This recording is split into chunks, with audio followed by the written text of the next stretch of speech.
1.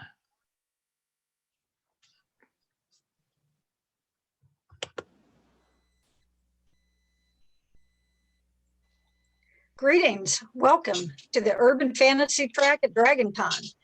We're thrilled to have you with us today and to talk about this topic, which we think is going to be a lot of fun and very interesting for everyone.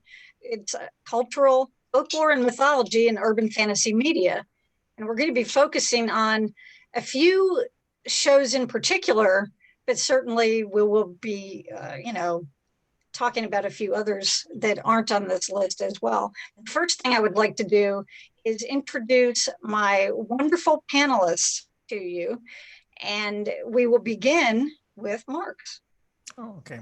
I am Marx Pyle. I'm the co-host of the podcast Genretainment. I'm also a filmmaker, an author. I have a new urban fantasy series premiering on Kindnovella. And I love all kinds of urban fantasy. So thank you. Davior. Hey, my name is Daviar Snipes. I'm a theater and voiceover actor, works locally with the Alliance Theater and several other theaters in town. Happy to be with you all today. Thank you. And Alicia. Hey, everybody. My name is Alicia McCalla, and I write superheroes, supernatural thrillers, urban fantasy with strong Black women heroines, and people can always come and visit me at my website and hang out and talk about neat stuff like Wonder Woman. Yes, as we can attest, and anyone who can actually see your curtain probably believe, right? Yes. Thank you. And Misty. Hi, I'm Misty Massey. I'm the author of Mad Kestrel, the rollicking adventure of fantasy on the high seas. I am also an acquisitions editor for Lore Seekers Press, and I'm a copy editor for Falstaff Press. Wow. So you're reading all the time, aren't you? Reading all the time. Yes, yes. Well, the first thing that I wanted to do was to give everyone just kind of a brief introduction to what each of these shows is about. Now, you all know what they're about, but some of our viewers may be unfamiliar with some of the titles. And we have Invisible City, which is a Brazilian show. And it's basically imagine some Brazilian folklore characters actually coming to life in modern day Rio. That's what, there is more to the story than that, but that's kind of the background and the setting. Ragnarok, which has been on for a couple of years now, or a couple of seasons, is set in Norway, and it is a Norwegian show, dubbed and subtitled, as is Invisible City, I might add. And basically think of people who are the human embodiment of the Norse gods. And there are some interesting ways that actually occurs, that they get those powers. But then there are also the giants who seem to be the actual, those were the same people. The giants were the giants back when, and they're still the same. They're not in essence being passed on, but that is them. And Trickster, which it was a Canadian show that was based on a novel trilogy by someone named Eden Robinson, and it's Canadian Indigenous people. And the tribe that it's supposed to be is never mentioned in the show itself, which I'm not sure if that's because they just wanted it to be,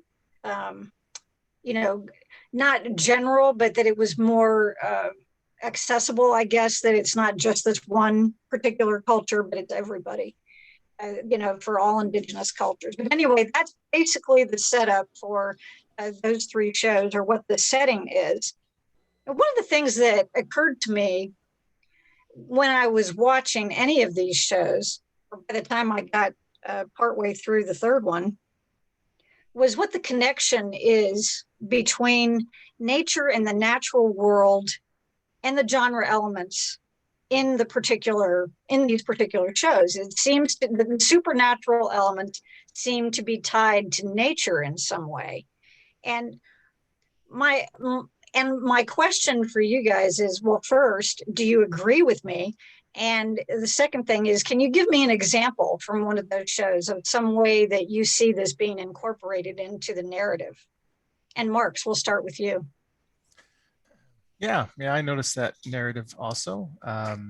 Like in Ragnarok, it's probably maybe the most obvious of them. Is the giants pretend to be a family, and they have this corporation that's polluting the environment, helping create climate change, and they don't care. So right, yeah. So there's this environmental aspect tied to it all, and trying to create balance from it, and yeah, I noticed that with Trickster and the other shows too. I don't want to spoil it. Let somebody else tackle the other two. Yeah, that's good. Okay. And let's see. Devior, please. Well, I mean, if we bring in Invisible City to tie it in, it's very much that these these Brazilian folktale characters are very much based of the earth, and and kind of their motivation and their action and their reaction to the real world is kind of instigated by the fact that their forest is being demolished by the greedy corporatists who want that land, because as we all know, any great villain, real estate or land is the greatest attribute you can have. So it's like what is the foundation of that series is all of this comes about from the protection of the earth, of the natural earth. That's what gives the people in the community kind of their purpose and their foundation. So that's Invisible City. And then following Mark's path, we'll toss it over to someone else for Trickster. For a different one. Okay, Alicia. I'll leave it to me, right? So Trickster, I think of the three, it was sort of environmental, but more personal.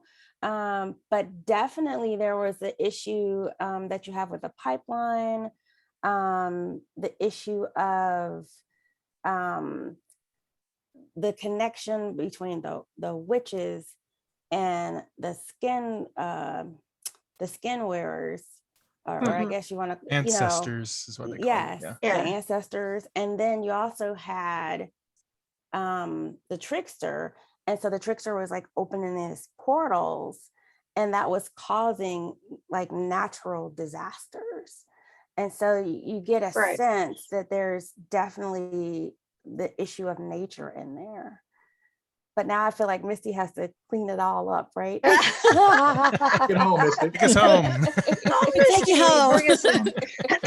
Well, actually, what I was going to say is that one thing that I did like about the way that all three included the natural world element is that in our society right now, in our real world society right now, outside of TV, we're dealing with so many issues about climate change, and it's easier to get people to care and to understand if you can deliver the message through fiction rather than hounding them. You've got to be good. You've got to recycle. You've got to stop using gas cars. You know, if you just beat them over the head with it, people are going to immediately go, ew, I don't want to talk to you. But if you can deliver the message through fiction, through characters that they like, that's a better way. And all three of these shows took on so much respect for the earth in different manners, but it was the same kind of respect and love. And I think that was a beautiful thing, because that's something that's going to flow over to the viewers and to other people that they talk to, you know, about how much we need to take care of the planet and what danger we're in. So right. And I agree with Alicia that it wasn't that obvious in Trickster right away. It seemed to me as though, you know, that was kind of becoming more of an exception. I've been watching Ragnarok the whole time, and then Invisible City I had watched the beginning of, and then ended up watching Trickster before I finished Invisible City, but I remember thinking with those first couple of episodes, I thought, well, maybe my theory isn't going to quite hold, with that one. Where in Ragnarok, it's made very obvious that there are connections, that you've got the bad guys are the ones who are actually polluting the whole area of this town. And, that's a microcosm of the whole rest of the world. And in Invisible City, it is as well, just, again, that's kind of more personal too, I think, because it was this particular land that was being taken from these people, and they had a very personal connection to it as well. But I think that it did come out in Trickster. It just wasn't quite as obvious. I agree with that. Right. Now, one thing that you have to be careful of in any kind of fantasy or science fiction work is the balance between the genre elements and the plot or the characters, what's happening with the story. And so my next question is do you believe that the folklore elements that are in you can just pick one of the shows as an example, do you think that they ever overshadow the plot or the characters, or do you feel as though it's it strikes that right balance? And Davior, we'll start with you. Well, I think for Ragnarok, I think it is the perfect balance, because I think that is the core. The folklore is what that show is about. And I think the brilliance in it is tying that folklore into a very real world scenario to kind of ground everything. Because I think if you have to do a modern day storytelling of a folklore character, then you have to give it something that roots it not only in a real world, but to what Misty was talking about, something that's going to have actual real world consequences. Because I think that's how we get some of the most relevant and most personalized takes on folklore or fantasy or mythological characters, is when it's in the context of a world that we know, and we can see how these characters would kind of interact with these problems that we're encountering. So if you're talking about Ragnarok and it's dealing with the very real world consequences of climate change, how does a Norse god deal with something like that? What is the solution to that, rather than just beating the big monster? This is something that is a global issue that is not really so easily to deal with. So I think the folklore in that setting really does a lot to give that show everything that makes it special. Okay. I agree with you. Okay, Alicia. Yeah, I'm trying to think about it, because I sort of felt like Ragnarok was heavy-handed with the sometimes with the folklore elements, but then maybe even the environmental elements too, because I mean, you got a sense like they didn't like the corporation, and the giants were just going to be evil, and there was no changing that, and so sometimes that felt a little heavy-handed, but I think my favorite of the folklore elements was definitely under Invisible City, because I almost felt like those characters came to life. They were definitely mythical. I felt like, you saw them like for what they actually physically were. Like you could see that there's flames coming out, and that you got a sense that you were dealing with mythical elements throughout the whole show. So I kind of enjoyed the supernaturalness of it all. And I can't say that I necessarily found that in the others as much. So I think Invisible City really did that very well. You like the balance of it. Okay. Yeah. Oh. Okay. Misty? Right now. Marks can't wait. Listen up there. Well, I was going to say that my favorite of the three, now Ragnarok was fine, although I find Scandinavian I know, right? shows Yes. to be just a little Over the top. range. I feel like I'm kind of just missing joining right in with them for some reason. And I don't know what it is, but for some reason, Scandinavian humor and Scandinavian shows just kind of leave me a little sideways.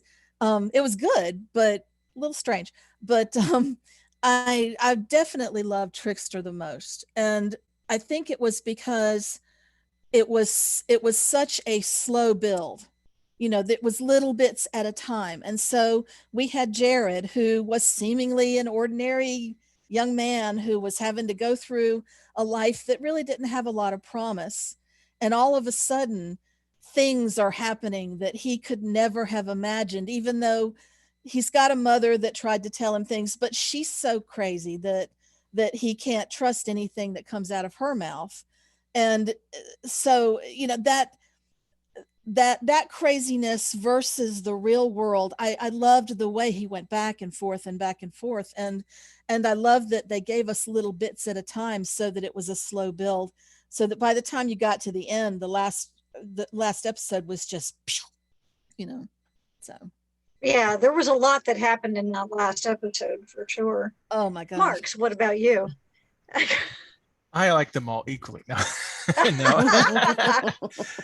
No, for Ragnarok, I think the heavy-handedness maybe you're mentioning is maybe because they like kind of tell you what's going to be introduced in the beginning of every episode, a new supernatural element. But I think that's very helpful for people who don't know Norse mythology as well too. It's definitely the more like structure-wise, maybe the most what we're used to for TV.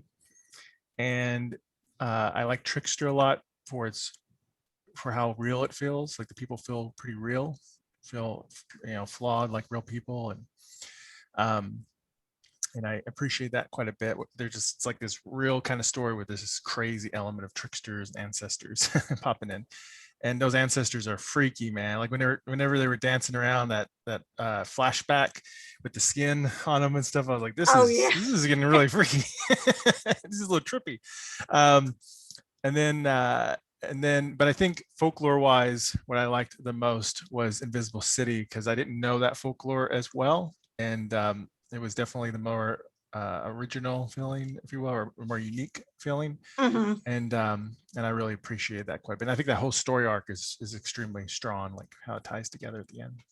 So right, and just in case people weren't aware, they showed the Brazilian folklore book shows up in almost every episode. We see it clearly that it's the title on the cover, it says Brazilian folklore. So just in case.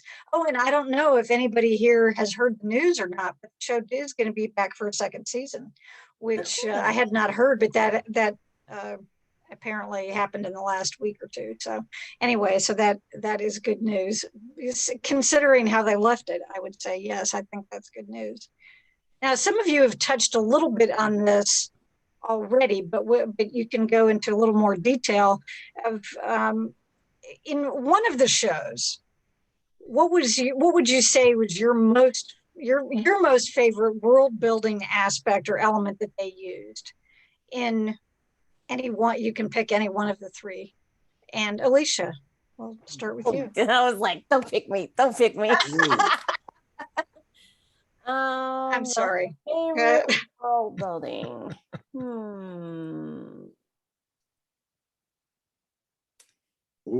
Yeah, that was hard. It's a hard one because I think Invisible City has definitely had the best techniques. I like the idea that you kind of have these, like I said, I guess they're mythical god-like creatures, and they're trying to survive, but it's almost kind of dangerous for them, even though they have all this ability and all this power.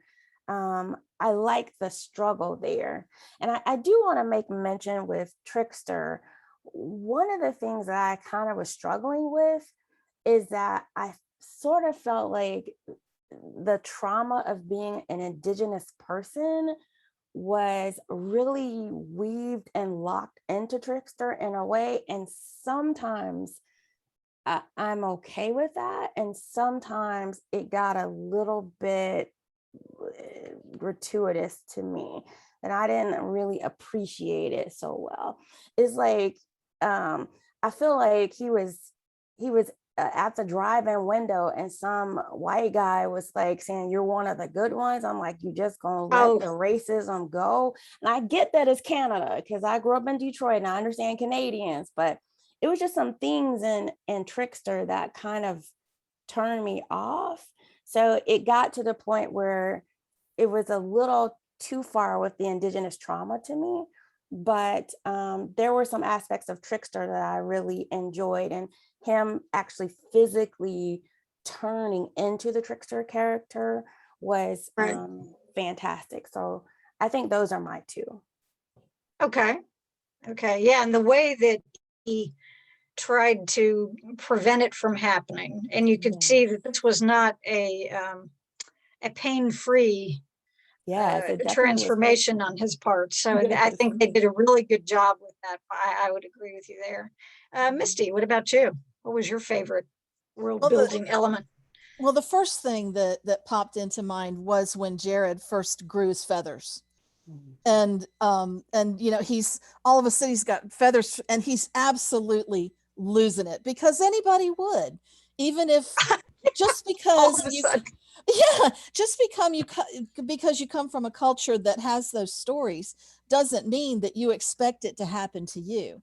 And so I thought that they handled that nice. I thought they played that nicely. The actors did that well. The fear and the terror of having feathers suddenly appear on your skin. But in Invisible City, I don't remember how is Isak. Is that his name? The guy with the little critter with the one leg who Sashi, Sassy, yeah. Okay. I loved him. I just thought he was hilarious. The whole, even when he wasn't doing something funny, I was like, I want to see him on screen some more, because I thought he was neat. And when he lost his leg and he had to go back for it, and it early on, but I thought that was neat. And I agree. I think it was Marx that said it, that he liked Invisible City because he didn't know the Brazilian folklore. Was that you? Okay. Right. Yeah. Yeah. I felt the same way, because I grew up with the Roman and Greek folklore, occasionally the Norse, occasionally the Celtic, and that's all I had access to. And so every time that I can see something with another culture's folklore, just to give me a taste of what I've missed all this time is lovely. So for that reason, that's why I liked Sashi so much in Invisible City. He was an interesting character, and I got a kick out of the way that, as long as he had his little headband on, he was fine. He could resist whatever people wanted him to do. But as soon as they took it off, he had to automatically do what they said or whatever. And that was an interesting element that I think that actor just really did well with. He just kind of went with it, and that was an intriguing idea. Yeah. Marx. Yeah, so before I go into Invisible City, like the turning into the Raven part, I thought was pretty amazing on Trickster. I just love how you see coming out of his pores those kind of feathers, and that was a really cool effect. But yeah, I think Invisible City's my favorite of the urban fantasy elements and world building, because they don't tell you a whole lot, but they tease it, and you get the origin stories basically of all of them as we go, which I thought was clever. And I just, I like the idea of these entities. It's the only thing they really call them. And right. And it makes like I need to go read more about these beings and learn more about it. But I know some other Central American folklore, and I've seen some other beings that are like that. So they're kind of like these. In some ways, they're like ghosts from Supernatural, except they're physical flesh and being kind of beings and stuff that have revenge, or they're cursed somehow, or something that happened when they died. I thought that was really interesting. And I just love how they always have some kind of odd odd trait, like feet backwards. Right. You know? Yeah. And that actually, I did look up some of these things, and the in folklore, the Kurapira does actually have the backward feet. So that was, and that show my husband actually watched with me, which was kind of a surprise, because he's more of a sci-fi guy. But I digress. In any case, he's fascinated by seeing what the other the different cultures come up with and do, and so he was interested in it. But yeah, we sat there during that last episode. We're like, well, they really are backwards. So they did a nice job of, I think, presenting that kind of. It was almost like a shocking moment when you see that because they were talking about it before you actually saw them, and then to see it and you're like, oh. Well, the other cool shape-shifting effect is the butterfly. Every time she turned, it was just so awesome looking. Yeah. So. But, yeah, and apparently, in Brazilian folklore, the cuca is actually supposed to be an alligator woman. And I thought, well, okay. I guess the butterfly idea went much better with what they were doing with the show. So I'm good for that. I'm happy with that. Loki got the alligator. It's cool. Right, that's right. And Davior. Yeah, I'll complete the sweep. It grinds my teeth to do so, but I'll complete the sweep because I think Invisible City, for me, does the best world building, because I think so much of it has to do with the setting and the foundation of the show. I think with it being set in Brazil, and with the foundation of it being the protection of the forest, these entities feel so much more connected to that world. So when Sachi turns into a whirlwind, or when Inez becomes a butterfly, it truly fits that all of the motifs that the show has going. It fits the environment so well. I feel like they both perfectly support each other. And then just like the little brilliant things that they do, where each character, when they're in human form, is hinted at to who they are. Like Inez would just kind of the colors in her hair and the outfits that she wears that just kind of sway as in the wind as she walks, like Tutu with the teeth on his necklace and the hairy shoulders and everything. It's like, I like how even when they're in human form, you still know who they are. Just like the entities that are slightly hidden under the skin. So I think in regards to presenting these true fairy tale folklore characters, that show really did it the best in regards to its real world setting. Okay.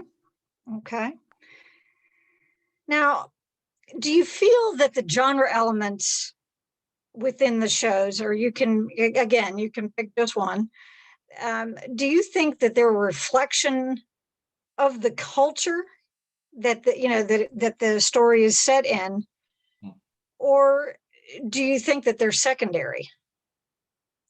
And Misty, we'll start with you. I think that they were of reflection. I mean, with Trickster, of course, it is our world, they're all in the real world that we live in, but with Trickster, it was a community of people who had not had the right opportunities, and so there was rampant poverty and problems. There was crime, there was drug use, and that fit with the kind of community that they were having to live in. And with Ragnarok especially, it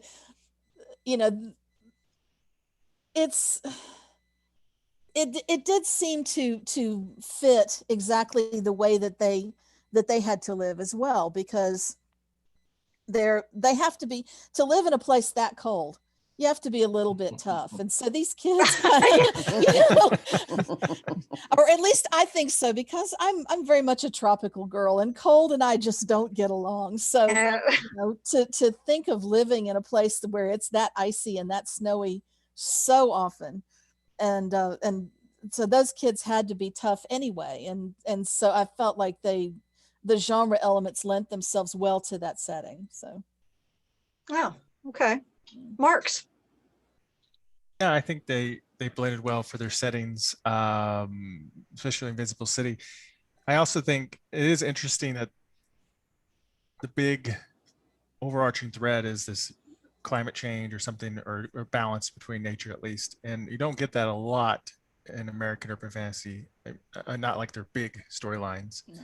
Like Supernatural isn't worrying Right. about climate change. Like the Leviathans aren't plotting to warm our climate. Or now Buffy. you don't know. Are You don't they? know. Yeah, You don't yeah. know. That was going to be the next season. That's right. So that's interesting to see that. You know, we a lot of American urban fantasy tends to be more, you know, this more I don't know, more action oriented, more like this is going to be the end of the world, ripping a hole into a dimension or whatever.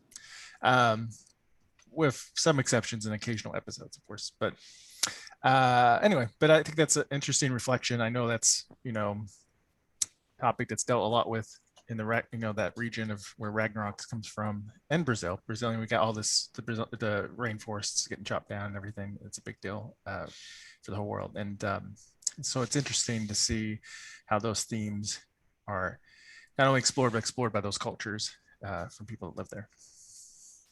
Okay. Davier. Yeah, I think Marx really hit it for me. And I think, yes, I think it 100% connects to the culture of those respective places. And I think what is so interesting about that, Marx kind of took it there, which is how different that is from a lot of the American folklore shows. That in these international shows, the environment is so essential to the people. And it's so essential to the history of the people, and preserving that environment and protecting that environment is showcased in these shows as like the thing of the utmost importance. And like the greatest damage you can do is to this environment because of the history that it represents for us as a people. And I think that is such a uniquely international kind of ideal, that the land that we're on is so sacred and has so much meaning to the people here, to the culture here. And I think I think how each show in their own way kind of speaks to the fight and the protection of that is what makes the shows so unique and so interesting in what the drama is of each story. So yeah, very much so. Okay. And Alicia. Yeah, so I was just sitting here thinking, could you have these kinds of shows coming out of America? I don't know, because in some ways we're like into gun violence and fighting, and like you said, it's very aggressive, like rip a hole through the shred, kill all the how many demons can you shoot, man? How many can you kill? And so it's a very different type of mindset. And so personally, I have been quite fascinated, not just with these shows, but with the idea of Netflix bringing these international shows and just straight plopping them down in our US, in our US subscriptions, and like, here you go. And it's like, wow. I mean, I'm a world traveler, and I haven't been to Brazil yet, but I've been all over the world. And so it's just fantastic for me, because I'm someone who loves culture, to just be able to see, like, how do people deal with mythology around the world, and what are the things that are very important to them. And so as I'm watching, I'm kind of like, I want to say a voyeur, or maybe even a tourist, because it's like, oh, that's very interesting. I never thought of it like that. And when I go to Rio, I want to go to that place. Or, same thing when you even think about a place like Norwegian culture, which is very different from ours. And I was sitting there looking and go, boy, that's very Norwegian. Right. Even though I grew up in Detroit, and I grew up with lots of Canadians. And when I looked at Trickster, I was like, that is really Canadian, right? It's not something that we here in the US, we just don't look at things or view things in the same way. And so therefore, even the way we deal with mythology, our mindset is very different. So I've just been excited, about looking at how different people handle mythology. It's fantastic to me. And Carol, can I touch on something, if I may, that Alicia kind of just sparked in me, which is when you think about how these shows and how they connect to the environment, there's such a more personalized piece to the storytelling when you're talking about a storyline that is connected to a culture's history and to like kind of like their soul, because it's kind of like in that situation, like the villains become more villainous because because to destroy the environment or to destroy the land is to literally destroy like the soul of a place. So it kind of makes, so it kind of makes what they're fighting for, it gives it that much more stakes. And it's not just like a thing of the week that we have to battle. It's kind of like we're truly kind of fighting for our very identity. And that to me kind of makes these stories so much more about something and so much more personal to, and so much more investing to like me as an audience member. So that's something that that was interesting that Alicia said that. Oh, and I understand what you're saying, and I think, and I think too that maybe one reason that it's a little bit different for maybe American-based urban fantasy shows and other kinds of media is that when it comes down to it, our history is an amalgamation of so many others, and yet, as an actual official country, we're very young compared to these other places, and we don't have some of those same things to draw upon. Some of our background is more of a combination of everybody, all of these different cultures. So to see, I think to be able to see more clearly where these things actually originated is really interesting. And I mean, I agree with you, Alicia. It's fascinating to just sit there and just kind of take it all in. And there's so much of our no, go ahead. Please. Oh, I'm sorry, Missy. Okay, I was just going to say that I agree that America is so young. We are still toddlers, globally speaking, and act like it often. Yes, okay. And act like it often. and we don't seem to revere the land as one whole. We revere pieces of it. South Carolinians go, South Carolina rules, and Californians go, California's the best. But nobody reveres the land the way that other countries do.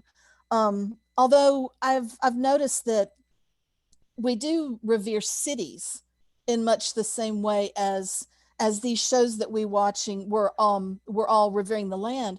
And there's a book that I wanted to mention if anybody is interested in this sort of thing, but it's called The City We Became by Norman Emerson.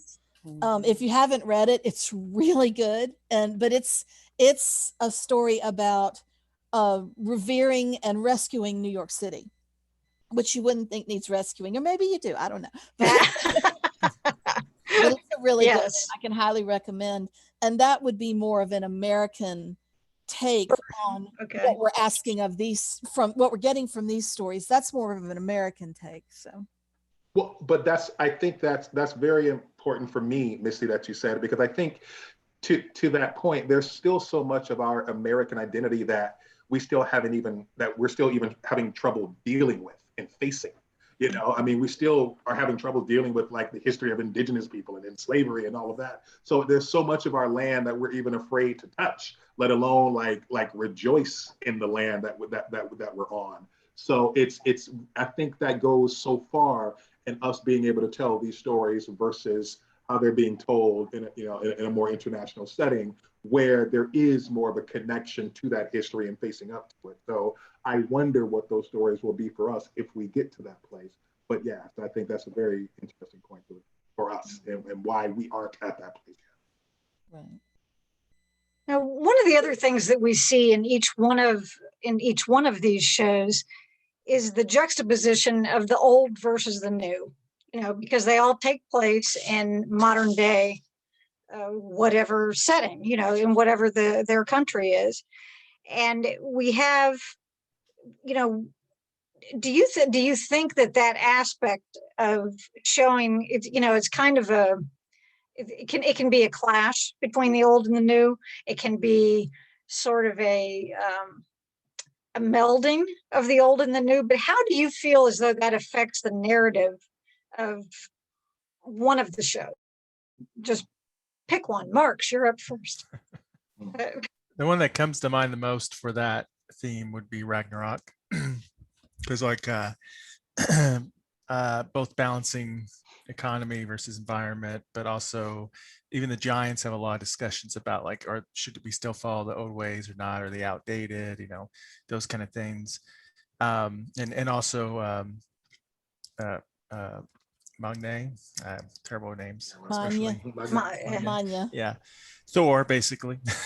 Right. We'll just call him Thor. We all know Thor, his debate about what should we kill the giants, you know, that's wrong, right? Killing, you know, whereas in the old days that would be nothing. And so there is this trying to find a new balance between old and new, and both in culture and this mythological culture. So that's okay. one. Yeah, good example. Have your. Or were you going to say something? Did somebody want to say something? I was just gonna say what Mark said. I was so irritated. So the American in me was like, "Kill the freaking giants! All right, just get rid of them." He was like, "Oh, I'm not Thor. I'm Thor, but I can't kill. What? You're Thor. You got to kill. You gotta kill something." Alicia, like, didn't you just so eloquently in the last section talk about that being our problem? No. Was it? There's a lot of conflict here. As much as there is in each one of these American shows. adaptation, right? Thor, giant killer. His hammer Written turns by into a Alicia big McCalla, Gatling yeah. gun. But isn't that a title? Does it Thor the giant killer? You're so American.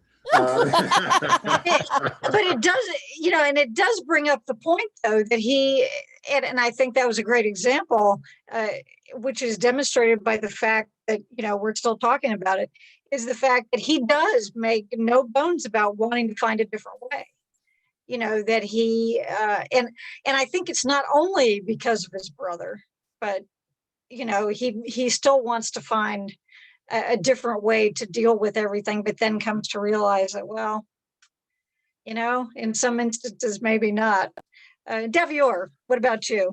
Yeah, for me, it's connecting to what we were just talking about in our last section for me, which is when you talk about the history of the land, it's that continual generational debate or of what is my place to carry on the legacy of the land. You know, how do I carry on what came on before me? Because you see it in Invisible City with Zhao and Chico. Like Zhao is trying to get the people out of the land. I'm trying to get you to sell your homes, move away from this place, take the money and live a better life. And his dad is like, but this is where we came from. This land is for the people.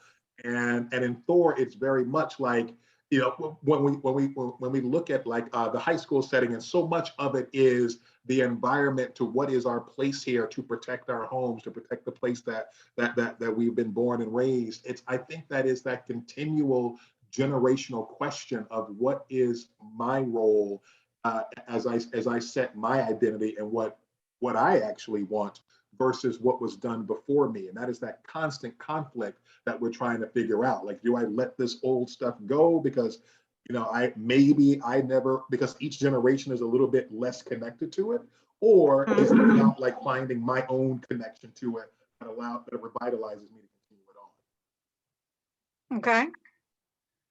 Alicia. I was just thinking about what Davior said about the better life question, because I remember in Invisible City thinking, no, don't give up your land. Don't sell it. What's wrong with you? That's your peeps. That's your people. That's your place. That's your heritage. And so I definitely feel like, to me, Invisible City had a lot of clash between the old ways and the new ways, and what is the right thing to do, and what is this question of progress. And it was fascinating because, as we so eloquently talked about the fact that I am truly American, right? Americans don't have culture in that way. We don't hold on to, you know what? In other places, they do give you 2 months off for vacation. We're just like, you get 2 weeks, man. That's it. Pop that baby out and go back to work. And feel guilty about it. Don't you dare not feel guilty about it. Yeah. I mean, it's cruel in that way, but I think we are more on the side of progress.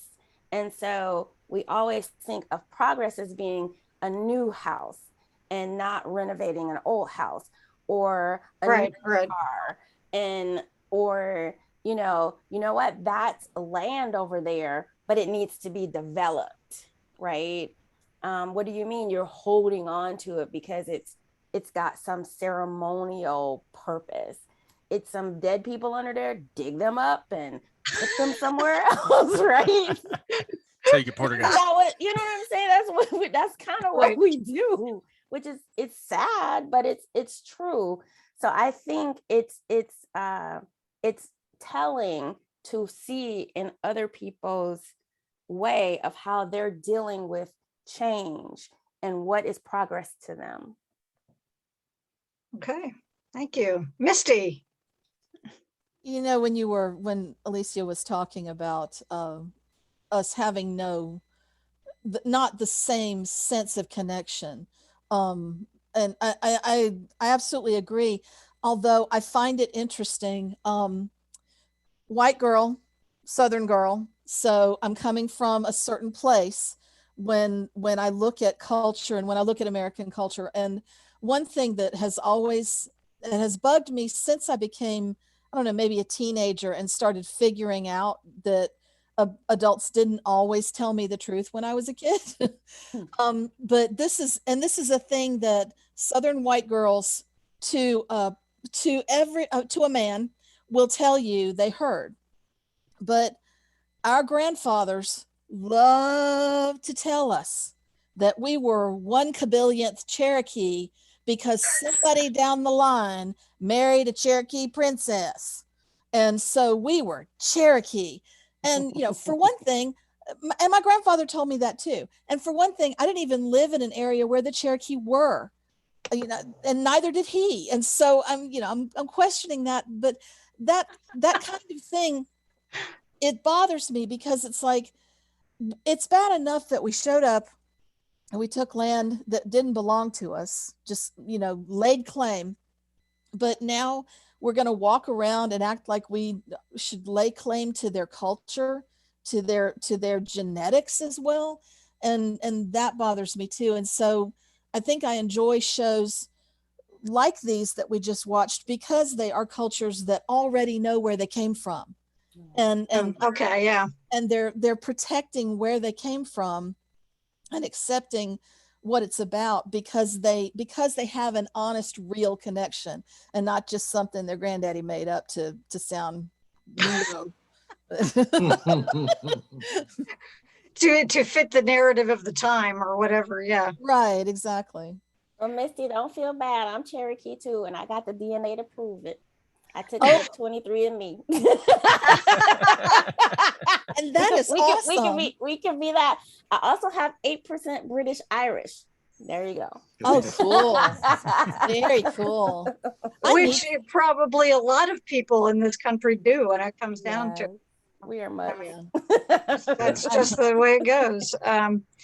Now, one of the things that I think our viewers might be very interested in hearing, as am I, and is that for our last question, what I'd like to find out from each of you is if there are other shows that are, urban fantasy adjacent, but they don't necessarily have to be absolutely urban fantasy.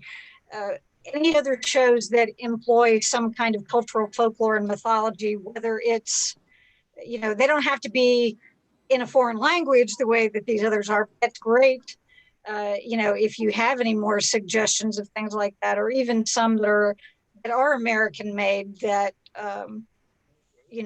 or that have an English language basis that you feel that they do a great job of kind of expressing what this mythology and folklore is. And Avior, it's your turn to go first. So ask you. Man. Do they have to be of the moment? No, not at all. Not at all. Um, yeah, I know it's old hat because it's an all-time classic. But the reason it is an all-time classic for me, and we'll be talking about it more at the con, is I got to go to one of my favorite shows of all time, which is Buffy, which is Buffy the Vampire Slayer. Because I think. I mean, that show incorporated all aspects: vampires, dragons, demons, every aspect of it, witches, all of those things, and then put it in like the most perfect modern environment, which was high school and then college and then into the real world. So I think it's one of those things where if this is something that you are interested in and was never on that original train, that is something that you can always go back to and kind of really look at urban fantasy and like one of the most best examples of it being woven into like a modern situation is Buffy the Vampire Slayer. Yay, he gets points. He gets points. Okay. Alicia, what about you?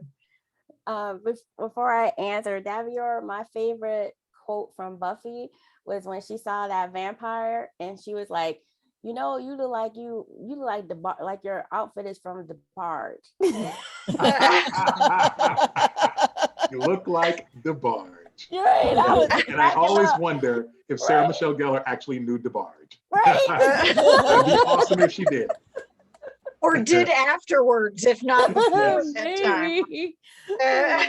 But I might be dating myself.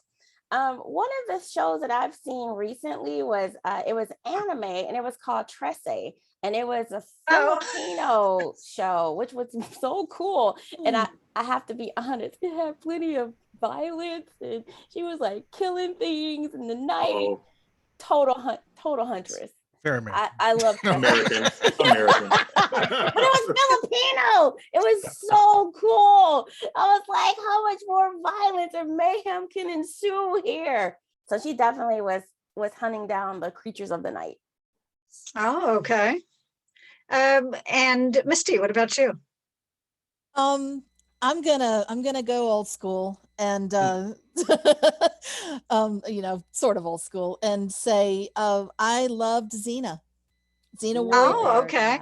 Shout out. Nice. Yeah, I actually at the time loved Hercules too, but since Kevin has now turned into a creepazoid, then I can't love him anymore. Shout out, Kevin. Shout out. There you go. But no, I loved Xena. I thought they took a lot of liberties with the stories as written, but that was okay. I didn't mind that. So I just thought I thought the show was well done and the characters were fun. So okay. And Marx. All right. Well, besides old favorites like Supernatural and Buffy, I was going to say Trickster. Yeah. It's animated. You can tell us a little more about it. I know you're very excited about this because you told me about it before. So based on a Filipino comic book adapted for Netflix. Most of the cast and crew are Filipino. They say they use Filipino for all the magic spells, and Treze is the main character. She's sort of like this, tries to keep the balance between supernatural and humans. And the Filipino folklore is really cool. I've been learning more about it. So like the Tikbalan I'm going to use in my urban fantasy setting at some point. They're pretty awesome looking. They're like almost like werehorse type people. Werehorse. Yeah, well, that's not exactly what they are, but that's kind of how they look. And but it is violent. It's a little darker. If you like darker, you like Spanish speaking stuff, 30 Coins on HBO Max is great. Oh, yes. Nice. And then another one that I have not watched all of, but if an Arabic speaking one, Jinn is a good one too. Yes, I was looking at that one too. I think it's Jordan, I think. And but yeah, so the Jinn are something that we don't see very often. I mean, I know they make appearances like a supernatural and stuff, but it's interesting to see their interpretation of it from actually that region. So, and that's on Netflix? Yes. Okay, awesome. Mark, do you know more about Jinn? Because I only watched like 2 episodes of it. No, I don't know. I've watched 3 maybe. Right. Okay. But I like what I've seen so far because the Right. Jinn are like they're a little like Supernatural's take on them is nice, but it's not really very accurate. And they're this nice. This is interesting in between. They're not angels. They're not demons. They're living. Yes. But they're not humans. They got a lot of different takes on them. And Yeah, so I was feeling too like there was a push-pull between them there. That are they good? Are they, because even the one that you think is good, he wasn't really all that good, you know. yeah. He was pretending. Well, and then we've got, something I'll throw out there just as an example is American Gods. Yes. Oh yes. And, which sadly is not going to be returning. Yeah. So, but I think that's a good one. And if the rest of you who have not seen it, you might find interesting. I've watched the first, I think, 3 episodes of it. It's an Egyptian show called Paranormal. It is on Netflix, and it's based upon a series of books that was written by a guy who was known as the Egyptian Stephen King. And he wrote a couple hundred books in his lifetime, and I think I think it was mostly in the 70s. That's about when the things take place.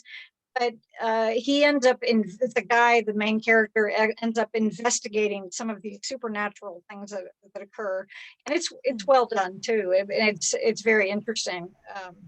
But check it out. Something else to check out. It's got a fair amount of humor and things that are new. I've never been to Egypt. Would love to go sometime, but it's just interesting to see their take on the genre as well. So I recommend people might want to check that out. But I want to thank each of you for being here tonight. You've been a wonderful group. And I'm going to be surprising him a little bit by saying this, but I have to mention it to our viewers that our silent partner tonight is Kevin Bachelder, my assistant director at DragonCon for the Urban Fantasy track. And we very much appreciate him being here, but I wanted to mention it just so that people would be wondering who that was. And in any case, I do want to thank each of you. We want to thank all of our viewers for getting, to spending the time to watch this. And, we hope that we will see some of you when this officially airs. It will be at the end of DragonCon. So hopefully, we will see some people that have been watching this at future DragonCons as well. But it's been great, you guys. Thank you so much for coming. Let's give yourselves a hand since we don't have a live audience to do so. And thank you very much for being here. And I look forward to seeing at least a couple of you in person at DragonCon, because yes, since this is pre-recorded, DragonCon hasn't happened yet. And we'll see you in a couple of weeks. So looking forward to it. Thanks very much, everyone, and good night. Good night. Good night.